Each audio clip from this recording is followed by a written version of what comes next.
Hello everyone, welcome to my channel medicos Marathi. तर आज आपण पाहणार आहोत की आता फर्स्ट इयरची युनिव्हर्सिटी एक्झाम झाली, त्याचा रिझल्ट कधी लागेल. तर अजून MUHSकडून अशी एकही नोटीस आलेली नाही की बाबा ह्या तारखेला रिझल्ट लागू शकतो. पण आपण साधारणतः पाहिला तर दरवर्षीप्रमाणे आणि त्यांच्या ऑफिशियल नोटीसमध्ये काय लिहिलं त्यांनी की वायवा एक्झाम झाल्यावर 45 दिवसांनी रिझल्ट लागतो.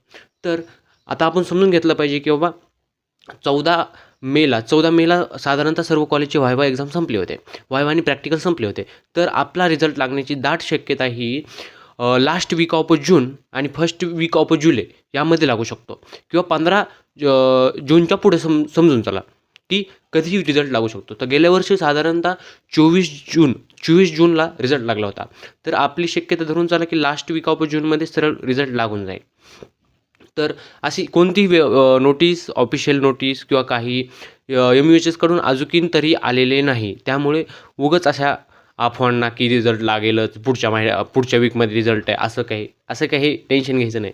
आणि जेवढं सेकंड इयरचं करिक्युलम चालू झाले त्यामध्ये पार्टिसिपेट व्हायचं, फुल अभ्यास चालू करायचा. कारण असं पण रिझल्ट लागला नाही रिझल्ट तर लागणार आहे ना कसाही. त्यापेक्षा आपला अभ्यास चालू करून द्यायचा.